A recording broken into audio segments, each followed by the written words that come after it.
warahmatullahi wabarakatuh. Perkenalkan, nama saya Kak Nur Hikmah dengan NIM 9420250116. Saya dari Prodi D3 Tata Boga kelas 1 Tata Boga 1. Pada video ini, saya akan membahas tentang definisi Islam. Makna Islam berasal dari 3 akar, yaitu aslam, salam, dan salamah. Dan yang terakhir, pendekatan substansi pada agama Islam. Definisi Islam itu apa sih? Di video ini saya akan membahas atau menjelaskan pengertian dari Islam secara umum. Pengertian Islam secara umum itu dapat didefinisikan dari 2 sudut pandang. Yang pertama, secara bahasa atau etimologis, dan yang kedua secara istilah atau terminologis. Islam berasal dari akar kata bahasa Arab aslama, yang berarti berserah diri, tunduk, atau patuh. Kata turunannya adalah salam, yang berarti damai atau selamat. Islam adalah agama yang diturunkan oleh Allah Subhanahu wa Ta'ala kepada Nabi Muhammad SAW untuk mengatur hubungan manusia dengan penciptanya atau hablum minallah, hubungan dengan sesama manusia atau hablum minannas, dan hubungan dengan alam semesta. Intinya adalah kita harus berserah diri secara total kepada kehendak dan hukum Allah Subhanahu wa Ta'ala yang tercermin pada syahadat, salat, zakat, puasa, dan haji. Tujuannya adalah untuk mencapai kedamaian atau salam dan keselamatan atau salamah baik di dunia maupun di akhirat kelak. Nah, sekarang kita udah tahu kan teman-teman apa itu definisi Islam. Ternyata definisi Islam itu tidak sesulit itu dan serumit itu ya. Ternyata juga definisi Islam itu sudah kita lakukan dalam kehidupan sehari-hari kita. Bahkan dia tercantum loh dalam Al-Quran. Sebelum saya lanjut, mari kita bahas ini. Jika di dalam sebuah perjalanan, salah satu mahasiswi menemukan batu yang agak besar berada di tengah jalan. Lalu, mahasiswi tersebut menyingkirkan atau menggeser batu tersebut. Apakah itu termasuk ke dalam definisi Islam? Yuk, mari kita bahas. Betul sekali, tindakan menyingkirkan atau menggeser batu yang berada di tengah jalan itu sudah termasuk ke dalam definisi Islam dan bahkan sudah mencerminkan ketiga akar katanya, yaitu aslam, salam, dan salamah. Mahasiswa tersebut sudah menerapkan 3, yaitu yang pertama, aslama atau berserah diri, karena mahasiswi tersebut menyingkirkan gangguan dari jalan yang merupakan itu adalah salah satu perintah dari Rasulullah SAW yang termasuk dalam bagian dari iman. Dengan melakukannya, mahasiswi itu tunduk dan berserah diri pada perintah agama yang merupakan inti dari aslama. Rasulullah SAW bersabda, iman memiliki lebih dari 70 atau 60 cabang. Cabang yang paling tinggi adalah perkataan La ilaha illallah. Dan yang paling rendah adalah menyingkirkan gangguan dari jalan. Dan rasa malu adalah salah satu cabang iman. Hadis riwayat Muslim. Dan yang kedua itu ada salam atau damai. Batu di tengah jalan adalah sumber bahaya yang dapat menyebabkan kecelakaan, konflik, atau bahkan kesulitan. Dengan menyingkirkannya, mahasiswi itu telah menjadi sebab terwujudnya kedamaian, keamanan, dan ketenangan bagi semua orang yang melewati jalan tersebut. Perbuatan ini adalah bentuk nyata dari menebar salam atau kedamaian yang diajarkan dalam Islam.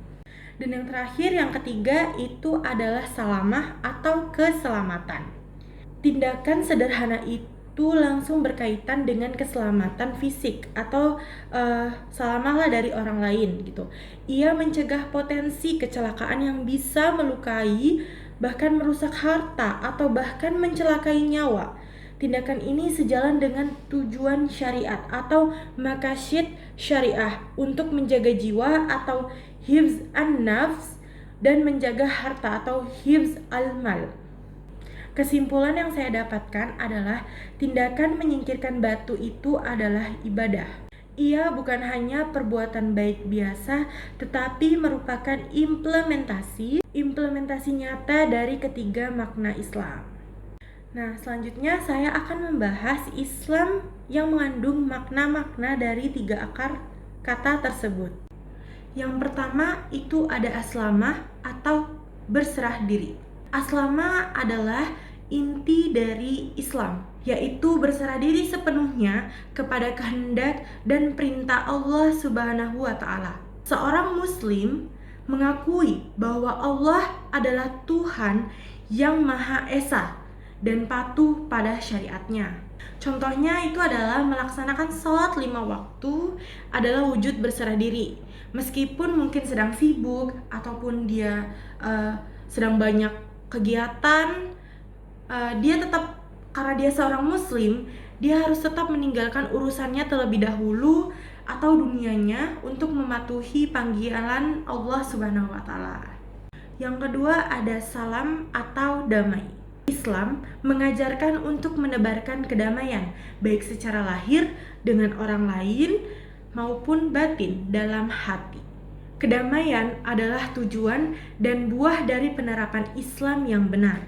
Contohnya yaitu mengucapkan salam atau assalamualaikum yang berarti semoga keselamatan atau damai atasmu. Saat bertemu atau masuk ke suatu tempat adalah contoh nyata menebarkan salam. Oh iya teman-teman atau bapak ibu sekalian, setahu saya ini, koreksi bila salah, jika kita mengucapkan salam kepada sesama muslim itu dilengkapi seperti ini, assalamualaikum warahmatullahi wabarakatuh. Dan jika mengucapkan salam kepada yang berbeda keyakinan atau khususnya agama lain, itu kita cukup dengan mengucapkan assalamualaikum. Yang terakhir, yang ketiga itu ada salamah atau keselamatan. Islam adalah jalan untuk mencapai keselamatan, baik di dunia dari hal-hal yang merusak maupun terutama di akhirat dari siksa neraka. Keselamatan ini adalah hasil dari berserah diri dan hidup dengan damai. Contohnya, dengan kita menjauhi maksiat seperti mencuri atau berzina, seseorang muslim menyelamatkan dirinya dari kehinaan di dunia dan azab di akhirat. Dari 3 makna yang sudah saya sampaikan di video ini itu bukan hanya semata-mata, tetapi saya juga mendapatkan sumber rujukannya, yaitu tafsir Al-Quran, khususnya surah Al-Baqarah ayat 208. Wahai orang-orang yang beriman, masuklah ke dalam Islam atau kedamaian secara keseluruhan, dan janganlah kamu ikuti langkah-langkah yang setan, sungguh ia musuh yang nyata bagimu. Bisa juga didapatkan dari buku-buku studi etimologi bahasa Arab dan akar kata Islam. Kesimpulannya, ketiga makna ini membentuk satu siklus yang utuh. Berserah diri kepada Allah akan melahirkan kedamaian di dalam kehidupan, yang pada akhirnya mengantarkan pada keselamatan yang abadi baik di dunia maupun di akhirat. Akhirnya, saya sudah sampai di materi penghujung, yaitu pendekatan substansi pada agama Islam. 1. Kajian Al-Quran dan sejarah Islam. Saya izin baca teks ya, teman-teman semua, Bapak dan Ibu sekalian. Pendekatan ini memahami Islam dengan merujuk langsung kepada sumber utamanya, yaitu Al-Quran, dan konteks historis di mana Islam diturunkan dan berkembang, dalam kurung sejarah Nabi, sahabat, dan peradaban Islam. Tujuannya adalah memahami pesan Allah secara otentik sesuai dengan yang dipahami oleh generasi pertama Muslim. Contohnya gini teman-teman. Untuk memahami hukum waris, para ulama merujuk langsung pada surah An-Nisa ayat 11 sampai 12. Mereka juga mengkaji bagaimana Nabi Muhammad SAW dan para sahabat menerapkan ayat-ayat tersebut dalam praktik nyata. Sejarah Awal Islam juga menjelaskan alasan asbabun nuzul turunnya suatu ayat yang memberikan kedalaman makna. Sumbernya yaitu berasal dari kitab-kitab tafsir seperti Tafsir Ibnu Katsir, Al-Azhar, buku Sirah Nabawiyah atau Sejarah Nabi, dan buku Tarik Islam. 2. Kajian disiplin, ilmu, dan isi. Pendekatan ini melihat Islam sebagai sebuah sistem ilmu pengetahuan yang komprehensif. Islam tidak hanya berisi ibadah ritual, tetapi juga memiliki disiplin ilmu sendiri yang membahas setiap aspeknya secara mendalam, seperti ilmu fikih, ilmu akidah atau tauhid, ilmu tasawuf, dan yang terakhir ada ilmu hadis. Dan yang terakhir ada kaidah tujuan didatangkannya syariat Islam atau dalam kurung maqasid syariah. Pendekatan ini tidak hanya melihat teks hukumnya, tetapi lebih pada tujuan dan hikmah di balik hukum tersebut. Syariat Islam datang untuk mencapai kemaslahatan manusia. Tujuan utamanya adalah menjaga 5 hal pokok, yaitu atau al-daruriyat al-kamsah.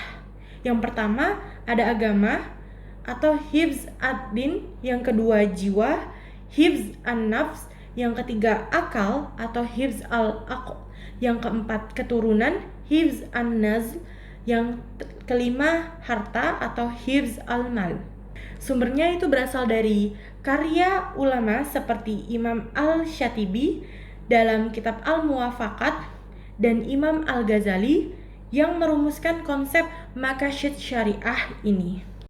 Baik, kesimpulannya adalah 3 pendekatan ini saling melengkapi untuk memahami Islam secara utuh. 1. Al-Quran dan sejarah sebagai dasar otentik. 2. Disiplin ilmu sebagai kerangka penerapan. Yang ketiga, maqasid syariah sebagai tujuan dan hikmah untuk mencapai kemaslahatan manusia. Dengan menggabungkan sumber, metode, dan tujuan, pemahaman kita terhadap Islam menjadi lengkap, mendalam, dan relevan. Sekian video penjelasan dari saya, kurang lebihnya mohon dimaafkan.